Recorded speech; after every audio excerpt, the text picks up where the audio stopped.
오늘 우리에게 주시는 하나님 말씀은 에베소서 5장 15절로 17절의 말씀입니다. 에베소서 5장 15절로 17절의 말씀입니다. 신약성경 314페이지에 있습니다.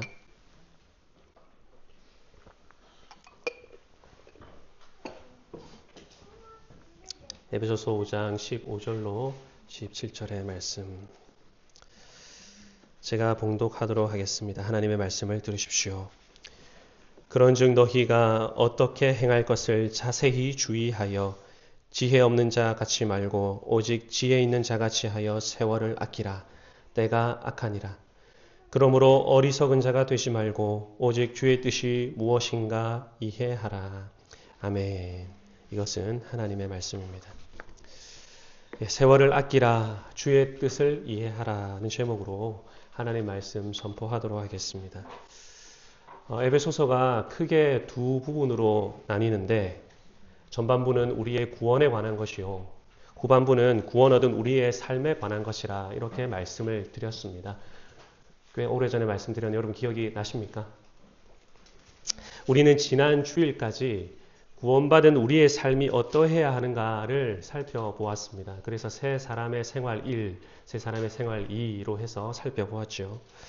바울은 구원 얻은 성도의 삶을 옛 사람과 새 사람으로 구분을 해서 교훈을 했고, 또 새 사람의 모습은 새 사람의 모습을 어둠과 빛으로 나누어 가지고 설명하기도 했습니다.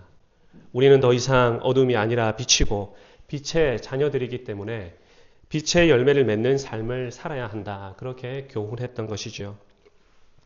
그리고 오늘 말씀이 그런즉 이라는 접속사로 이어지고 있습니다. 그런즉 너희가 어떻게 행할 것을 자세히 주의하여 지혜 없는 자 같이 말고 오직 지혜 있는 자 같이 하여 세월을 아끼라. 때가 악하니라. 그런즉 참 의미가 있는 접속사입니다. 옛 사람의 모습이 무엇인지, 새 사람의 모습이 무엇인지 설명을 길게 한 후에 그런즉 어떻게 행할지 주의해라 이야기하고 있습니다. 바울이 생각하는 옛 사람의 모습, 그리고 바울이 생각하는 이 어둠의 일이라는 것이 무엇입니까?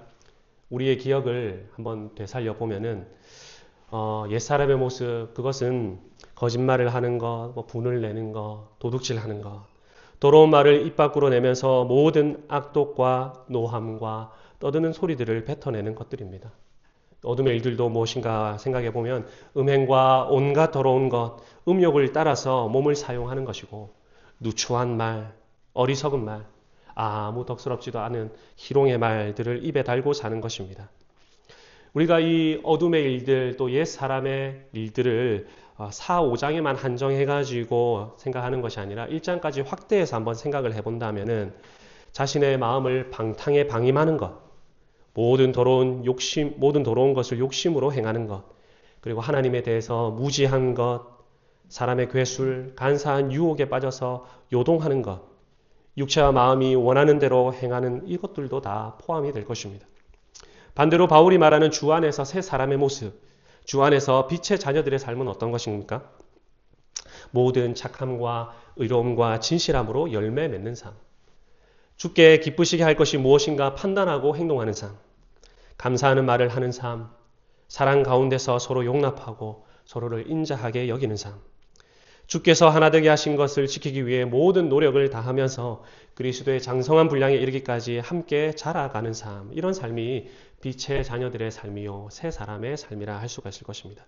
바울은 이처럼 어둠의 삶과 빛의 삶, 옛 사람의 모습과 새 사람의 모습을 구분하여서 지금까지 쭉 말한 다음에 그런즉 너희가 어떻게 행할지 자세히 주의하여 지혜 없는 자같이 말고 오직 지혜 있는 자같이 하라, 이렇게 오늘 말씀을 전하고 있습니다. 오늘 바울의 권면의 핵심은 한마디로 하면은 지혜로운 자가 되어라, 그 말입니다. 지혜로운 자는 어떤 사람입니까? 우리가 이 에베소서의 흐름을 따라서 쭉 읽어온다면은 당연히 바울이 말하는 새 사람의 모습대로 사는 삶을 사는 것이 바로 지혜로운 자로 사는 것입니다. 어둠의 일이 아닌 빛의 열매를 맺는 빛의 자녀들로 사는 것이 바로 지혜롭게 사는 삶입니다. 지혜에 대하여 세상 사람들이 어떻게 정의를 내리는가 제가 한번 이래저래 찾아봤더니 이렇게 정의를 내리더라고요. 지식이 학습하고 배워서 얻는 것이라면은 지혜는 경험을 통해 얻게 된 지식이다. 이렇게 말을 하기도 하고, 또 다른 곳에서는 지식은 습득한 정보이고 지혜는 습득한 정보를 적재적소에 활용하는 것이다. 이렇게 말하기도 합니다. 한편으로 참 멋진 정의이죠. 하지만 오늘 본문 속에 말하는 이 지혜를 그저 국어 사전식으로 그렇게 이해해서는 곤란하겠습니다. 바울은 뜬금없이 5장에 되어서야 지혜를 말하지 않았고 에베소서를 시작하는 1장에서부터 몇 번에 걸쳐서 지혜를 이야기했습니다. 그가 앞서서 말했던 지혜가 어떤 의미였는지 이해를 한다면은 오늘 본문에서 지혜롭게 행하라는 그 말의 의미가 분명하게 드러날 것입니다. 그는 1장 8절에서 이렇게 말했습니다. 그가 모든 지혜와 총명으로 우리에게 넘치게 하사 그 뜻의 비밀을 우리에게 알리셨으니 곧 그 기쁘심을 따라 그리스도 안에서 때가 찬 경륜을 위하여 예정하신 것이니 하늘에 있는 것이나 땅에 있는 것이 다 그리스도 안에서 통일되게 하려 하심이라. 지혜를 넘치게 하사 그 뜻의 비밀을 알리셨다. 그렇게 말했죠. 지혜를 얻은 사람은 하나님의 경륜이 어떻게 이루어지는 것인지를 알게 됩니다. 그것은 하늘에 있는 것이나 땅에 있는 것이 다 그리스도 안에서 통일된다는 것을 깨닫는 것이죠. 하나님의 비밀인 그리스도 안에서 만물이 하나가 된다 하는 것을 알게 되는 지혜에 대해서 말했습니다. 1장 17절에서도 지혜를 말합니다. 거기서는 이렇게 적어두었습니다. 영광의 아버지께서 지혜와 계시의 영을 너희에게 주사 하나님을 알게 하시고 마음의 눈을 밝히사 부르심의 소망이 무엇이며 성도 안에서 그 기업의 영광의 풍성함이 무엇이며 그의 힘의 강력으로 역사하심을 따라 믿는 우리에게 베푸신 능력의 지극히 크심이 어떤 것을 너희로 알게 하시기를 구하노라. 그렇죠. 여기서 지혜는 우리를 부르신 부르심의 소망이 무엇인지를 깨닫게 되게 하는 지혜를 말합니다. 바울은 이어지는 4장에서 너희가 부르심에 합당하게 행하라 말하면서 성도들의 삶을 길게 이야기합니다. 말하자면은 한 면에서는 하나님의 구원의 계획이 어떻게 그리스도의 몸인 교회를 통해서 이루어지는지를 깨닫는 지혜이고 또 한 면에서는 부르심에 합당한 성도의 삶이 무엇인지를 아는 지혜입니다. 그리고 에베소서 3장 10절에서도 지혜가 한 번 더 나오는데요. 거기에는 이렇게 적어두었습니다. 이제 교회로 말미암아 하늘에서 정사와 권세들에게 하나님의 각종 지혜를 알게 하려 하심이니. 그렇죠. 말하자면은 하나님의 비밀을 아는 성도들, 또 부르심에 합당한 삶을 살아가는 성도들이 바로 지혜를 얻은 자이고 하나님은 이들을 통해 가지고 하늘에 있는 악한 영들에게 하나님이 얼마나 지혜로운 분이신지를 드러내기를 원한다. 그 말입니다. 그런 차원에서 오늘 말씀에 나오는 이 지혜를 생각해 봐야 되는 것이죠. 그냥 정보 습득해가지고 적재적소에 활용하는 지혜를 말하는 것이 아니고 하나님이 이루시고자 하는 이 구원 계획, 성도를 통해서 이 세상 만방에 드러내고자 하는 그 지혜가 무엇인지를 잘 파악해서 그렇게 행하는 것이야말로 지혜롭게 행하는 것이라 그 말입니다. 오늘 말씀에서 지혜롭다 하는 것은 세월을 아끼는 것과 아주 밀접한 연관이 있습니다. 당연한 것이겠죠. 여러분, 어둠의 일을 선택하면은 세월을 허비하는 것이 되기 때문입니다. 옛사람, 썩어져가는 구습을 따라서 살아가게 되면은 하나님께서 우리에게 주신 시간을 낭비하게 됩니다. 어리석으면 세월을 허비하게 되고 지혜로우면 세월을 아끼게 됩니다. 우리가 세월을 아낀다는 이 의미를 그저 단순하게 생각을 해서 시간 관리를 잘 하라거나 시간을 낭비하지 말고 효율적으로 사용하라는 의미로 보면 되겠습니까? 여기서는 그런 의미로 봐서는 안 됩니다. 제가 대학생 때 이 세월을 아끼라는 이 말씀에 꽂혀가지고 시간 관리를 정말 철저하게 해야 되겠다 생각했던 적이 있습니다. 그 당시에 제가 복수 전공에 기독교 동아리 회장에 또 교회에서 청년부 회장을 하고 있었기 때문에 시간이 너무도 턱없이 모자랐기 때문에 시간 관리만 잘하면은 이런 모든 일들 2마리, 3마리 토끼를 한 번에 잡을 수 있겠다 생각을 했습니다. 그 당시에 자기개발 서적으로 아주 유명했던 책이 스티븐 코비의 성공하는 사람들의 7가지 습관이었는데요. 여러분 읽어보신 분 있으시죠? 예, 그 책에 보면은 시간 관리 방법이 도표로 나와 있습니다. 어떤 일을 할 때의 긴급성과 중요성을 기준으로 해가지고 이것이 긴급하고 중요한 일인가, 긴급하지만 중요하지 않은 일인가, 중요하지 않지만 긴급한 일인가, 중요하지 않고 긴급하지도 않은 일인가, 이렇게 나누어 가지고 그 책의 결론은 무엇이냐면 중요하지만 긴급하지 않은 일을 해야 시간에 쫓기지 않는 삶을 산다. 그런 결론이었거든요. 그래서 그렇게 해야 되겠다 싶어가지고 열심히 중요하지만 별로 긴급하지 않은 일을 먼저 했던 기억이 납니다.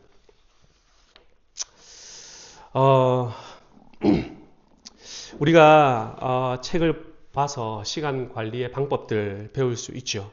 세상 사람들은 이런 방법, 또 이런 방법을 알려주는 책들을 사 모아가지고 내 목표를 이루기 위해서 어떻게 시간 관리를 해야 될까, 그렇게 아침부터 저녁까지 열심히 시간 관리를 하면서 살아갑니다. 제가 오늘 설교를 준비하면서 클래스 101 같은 그런 유료 강좌들을 살펴보니까 시간이라 검색을 치니까 시간 관리 카테고리로 묶여있는 강좌들이 주르륵 나오더라고요.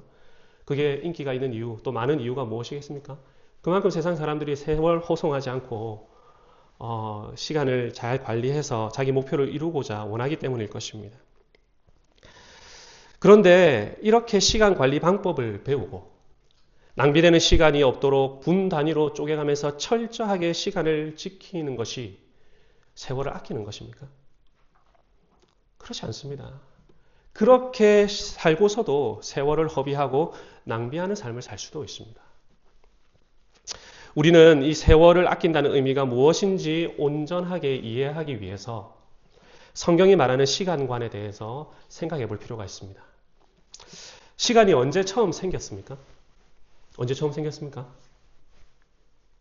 예, 창세기, 태초에 이런 말씀하셨죠. 그렇습니다. 태초에 시간이 생겼죠. 태초에 하나님께서 천지 만물을 창조하시면서 시간이 시작되었습니다. 하나님이 이르시되 빛이 있으라 하심에 빛이 있었고 하나님이 빛과 어두움을 나누시니 첫째 날이 되었죠. 첫째 날이라는 시간이 하나님의 일하신 결과로 생겨났습니다. 하나님이 궁창을 만드시고 궁창 아래의 물과 궁창 위의 물로 나누시니 둘째 날이 되었죠. 첫째 날에 이은 둘째 날은 어떻게 생겼습니까? 하나님이 궁창을 만드시고 궁창 위의 물과 궁창 아래의 물로 나누시는 일을 마치시고 나니까 둘째 날이라는 시간이 생겼습니다. 셋째 날은요, 하나님이 풀과 씨 맺는 채소와 각기 종류대로 씨 가진 열매 맺는 과목을 내라 하시니 셋째 날이 되었습니다. 이렇게 하나님이 일하신 결과로, 하나님이 일하시는 순서대로 첫째 날, 둘째 날, 셋째 날, 그리고 여섯째 날이라는 시간의 흐름이 생겨나게 되었고, 모든 일을 마치시고 안식하신 결과로 일곱째 날이 생겼습니다. 시간을 먼저 만드신 다음에 하나님이 그 시간에 맞춰가지고 어떤 일을 하신 것이 아니라 하나님이 일하시는 순서를 따라서 시간의 흐름이라는 것이 생겼다, 그 말입니다.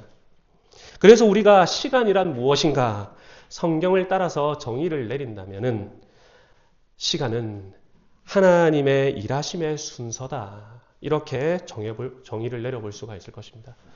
정말 좋은 정의 아닙니까? 하나님의 일하심의 순서 때문에 시간이 흘러가는 것입니다. 우리가 사용하는 달력이나 시계, 이것은 다 시간을 측정하는 도구일 뿐이지 그 자체가 시간은 아니죠. 사람들은 흔히 생각하기를 시간이 자동적으로 흘러가기 때문에 새해가 찾아오고 오늘 아침에도 해가 떴다고 생각합니다. 모든 일들이 시간의 제약을 받아서 시간이 흐르기 때문에 움직이는 것이다, 그렇게 생각할지 모르겠습니다, 세상 사람들은. 하지만 그렇지 않습니다. 우리에게 오늘이라는 시간이 주어지는 이유도 하나님의 일하심의 순서가 있기 때문입니다. 하나님이 오늘도 일하고 계시기 때문에 오늘이라는 시간이 우리에게 주어진 것이라, 그 말이죠.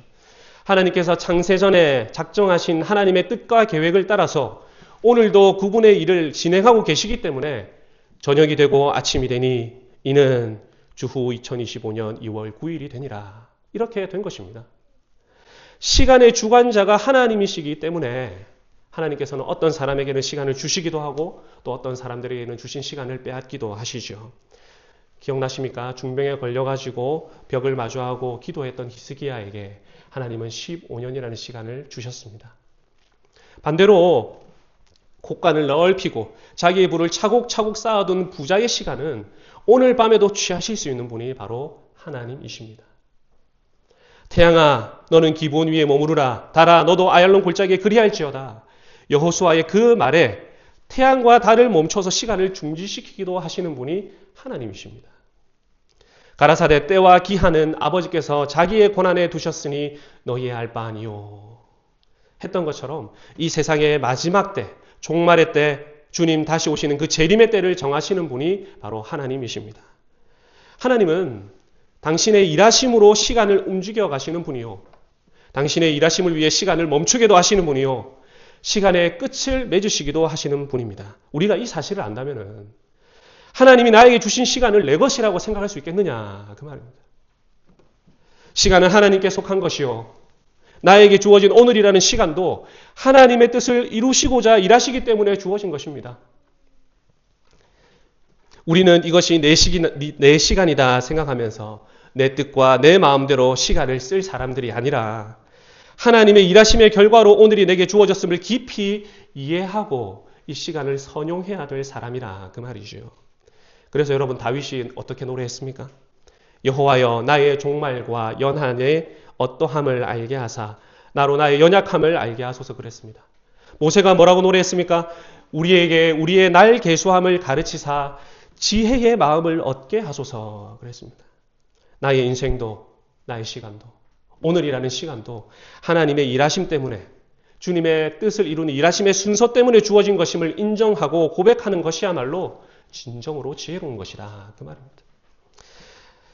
하나님께서 시간을 운행하시는 목적은 다른 데에 있는 것이 아니라 하나님의 뜻을 이루시는 데에 있습니다.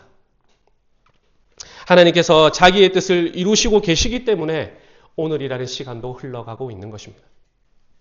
천지 창조라는 하나님의 뜻을 이루기 위해서 6일이라는 시간이 흐르게 하셨죠. 자기 백성을 구속하는 일을 이루시기 위해서 족장들의 시간을 흐르게 하셨습니다. 이스라엘이 애굽에서 종살이하는 그 시간들을 흐르게 하시고 또 하나님의 뜻을 구원으로 이루어내셨습니다. 이스라엘 백성들을 자기 백성 삼으시고 자기와 교제하는 백성들 되게 만드시고 사람이 떡으로만 사는 것이 아니라 오직 하나님의 입에서 나오는 모든 말씀으로 사는 줄을 깨닫게 하는 그 자기 백성 만드시려고 광야에서 40년이라는 시간도 흐르게 만드셨습니다. 하나님은 구원의 일을 위해서 BC라는 시간을 사용하시고 저와 여러분 같은 이방인들도 하나님의 자녀 삼기 위해서 AD라는 시간도 흐르게 하고 계십니다. 아버지의 뜻이 하늘에서와 같이 이 땅에서도 이루어지도록 하기 위해서 하나님은 지금도 시간을 움직이고 계십니다.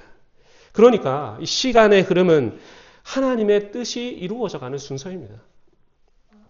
따라서 세월을 아낀다. 세월을 아낀다는 말의 의미는 우리의 시간 사용을 하나님의 뜻에 맞춘다는 것을 의미하는 것입니다. 그래서 지혜 있는 자같이 하여 세월을 아끼라 이 말은 하나님의 뜻이 무엇인지 이해하고 그 뜻을 따라서 행동하라 그 말이죠. 하나님의 뜻에 상관없이 살아간다면 아무리 시간 관리 방법을 배우고 시간 관리를 잘하고 철저하게 스케줄을 따라서 낭비 없이 하루를 보람되게 보냈다 말하더라도 하나님이 보실 때에는 다 그거 세월을 허송세월하는 것일 수 있다 그 말입니다. 그런즉 너희가 어떻게 행할 것을 자세히 주의하여 지혜 없는 자같이 말고 오직 지혜 있는 자같이 하여 세월을 아끼라 그랬습니다. 어떻게 행할지 자세히 주의하라. 자세히 주의하지 않고 별 생각 없이 하루하루를 살아가게 되면은 그냥 세월을 허비하게 되는 것이죠. 그런즉 너희가 어떻게 행할 것을 자세히 주의하라 그랬는데 우리가 이 권면 가볍게 생각해서 하나님이 우리에게 주신 이 인생이라는 시간을 허비하는 어리석은 자들이 되어서야 되겠습니까? 새벽같이 일어나고 밤늦게 잠자리에 들면서 세상 것들 배우느라 열심히 살고 와 보람찬 하루라 이렇게 말하면서 하루를 마무리했는데 그것이 하나님의 뜻과 전혀 상관없는 시간 사용이라면 보람찬 하루들이 쌓이고 쌓인 내 인생이 마지막에 가서는 얼마나 허무하게 끝이 나겠습니까? 세월을 아끼라. 때가 악하니라 그랬습니다. 여러분 때가 악합니다. 이 시대가 악합니다. 예수님께서 세상으로부터 미움을 받으신 이유가 무엇인가? 제가 성경을 찾아보니까 요한복음 7장 7절에 이렇게 적혀 있더라고요. 내가 세상의 행사를 악하다 증거함이라. 그래서 미움을 받았다. 이렇게 적혀 있어요. 주님의 때, 그때도 악한 거예요, 행사가. 갈라디아서 1장 4절에는 그리스도께서 하나님 곧 우리 아버지의 뜻을 따라 이 악한 세대에서 우리를 건지시려고 우리 죄를 위하여 자기 몸을 들이셨으니 그랬습니다. 바울의 때도 악한 때입니다. 세상은 악합니다. 그래서 사도 요한은 이 세상이나 세상에 있는 것들을 사랑치 말라. 누구든지 세상을 사랑하면 아버지의 사랑이 그 속에 있지 아니하니 이는 세상에 있는 모든 것이 육신의 정욕과 안목의 정욕과 이생의 자랑이니 다 아버지께로부터 쫓아온 것이 아니라 세상으로부터 온 것이라. 그렇게 말도 했죠. 예수님의 때도 악한 때요. 사도 바울의 때도 악한 때요. 그리고 오늘 저와 여러분이 살아가는 때도 악한 때입니다. 그래서 저와 여러분이 주의 깊게 행동하지 않으면은 그 악한 일에 쉽게 빠져버려서 세월을 허비하는 인생을 살아가게 된다. 그 말입니다. 그렇게 해서 되겠습니까? 안 되겠죠. 그렇다면 어떻게 세월을 아낄 수 있습니까? 여러분 17절에 한번 보십시오. 다 같이 한 목소리로 읽어보도록 하겠습니다. 시작.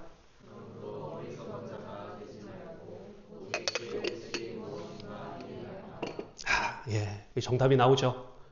주의 뜻이 무엇인가 이해하는 삶이야말로 세월을 아끼는 삶입니다. 주님의 뜻을 이해하고 이해한 바대로 살아가는 삶이야말로 세월을 허비하지 않고 아낄 수 있는 비결이다. 그 말입니다. 여러분 지난 강의 설교와 연결해서 말하자면은 세월을 아끼는 삶이란 빛의 열매를 맺는 삶이요. 새 사람으로 살아가는 삶이라 이렇게 말해볼 수 있겠습니다. 근데 강의 설교를 정말 잘 들으신 분이라면 이 모든 일이 누구 안에 있을 때 가능한 일이라 그랬습니까? 주 안에 있을 때 가능한 일이에요. 우리가 어떻게 새 사람이 되죠? 주 안에서 새 사람이 되죠. 우리가 어떻게 빛이 되고 빛의 자녀들이 됩니까? 주 안에서 빛이 되고 빛의 자녀들이 되고 빛의 열매를 맺게 되는 것이죠. 그러니까 주의 뜻이 무엇인지 이해하고 세월을 아끼며 지혜롭게 사는 삶이란 무엇이냐면은 주님 안에서 살아가는 삶입니다. 이해가 되시겠습니까? 주님 안에서 하루하루를 살아가는 삶이야말로 인생 허송세월하지 않고 알차게 사는 삶이라 그 말이죠. 하나님이 자기 백성들을 부르셔서 나는 너의 하나님이 되고 너는 나의 백성이 되어가지고 나와 함께 교제하며 살자. 이것이 신약과 구약을 관통하는 언약의 핵심입니다. 이 일을 위해서 과거에도 하나님이 수많은 중보자들을 보내서 언약을 맺으셨고 그리고 이 모든 날 마지막에는 새 언약의 중보자이신 우리 구주 예수님 보내셔가지고 주 안에서 살아가는 백성들 되도록 만드신 거예요. 세월을 아끼고 지혜롭게 행하며 주님의 뜻이 무엇인지 이해하는 삶이란 한마디로 하면은 주님 안에 사는 삶입니다. 주님 안에서 사는 삶. 사랑하는 성도 여러분, 하나님과 교제하는 삶, 주님 안에서 사는 삶, 이거 한마디로 하면은 하나님만 예배하는 삶이다. 이렇게 이야기해 볼 수 있겠죠. 하나님이 오늘 우리에게 이 세월을, 시간을 허락하신 이유가 무엇이냐 하면은 하나님과 교제하고 하나님을 예배하는 데 있습니다. 주 안에서 살고 주 안에서 열매 맺는 자기 백성들이 되도록 만드시는데 주님의 목적이 있다. 그 말입니다. 예배가 목적입니다. 왜 우리가 매주일마다 공예배로 모입니까? 이 삶이야말로 주 안에서 사는 삶이기 때문입니다. 왜 우리가 사적 예배로 사랑방 모임을 갖고 가정 예배를 드리고 개인 경건회를 갖습니까? 이것이 주 안에서 사는 삶이기 때문에 그렇습니다. 예배를 삶의 중심에다가 가져놓지 못하는 사람은 시간이 존재해야 하는 목적 자체를 잃어버리고 사는 사람들입니다. 이 일을 한다고 바쁩니다. 저 일을 한다고 바쁩니다. 그래서 제가 공예배도 사적 예배도 드릴 시간이 없습니다. 이렇게 말한다면은 지금 우리는 시간을 잘못 사용하고 있는 것입니다. 하나님이 왜 오늘도 시간을 운행하십니까? 저와 여러분이 주 안에서 하나님과 교제하고 예배하며 사는 삶 살도록 하시려고 오늘도 시간을 운행하고 계시는 것입니다. 그렇다면 왜 하나님이 역사의 시계바는 오늘도 진행하고 계시는 것입니까? 아직까지 이 세상에 하나님의 백성인데 부름받지 못해서 아직 죽어가고 있는 저들을 어서 어둠에서 건져내서 하나님과 교제하는 백성 만드시려고 오늘도 역사의 시계바늘을 움직이고 계시는 것입니다. 그들도 우리처럼 주 안에서 살고 주 안에서 열매 맺는 지혜로운 자기 백성들 되게 만드셔서 이 세상의 악한 영들에게 하나님의 지혜가 도대체 무엇인지 선포하기 위해서 시간을 운행하고 계시다 그 말입니다. 우리를 빛의 자녀들로 부르셔서 이 땅을 환히 비추어서 빛이신 주님은 지금 하늘에 계시지만 이 땅에 빛이신 자기 자녀들을 남겨두심으로써 아직 택함 받았지만 부름받지 못한 하나님의 백성들 다 어둠에서 불러내려고 하시는 것입니다. 부디 주의 뜻이 무엇인가 이해하셔서 세상 일들의 마음 빼앗겨 허송세월 말고 세월 아끼는 지혜로운 성도님들이 다 되시기를 성부와 성자와 성령의 이름으로 축원합니다. 아멘. 이 말씀 기억하면서 다 같이 통성으로 한번 반주에 맞춰서 기도하도록 하겠습니다.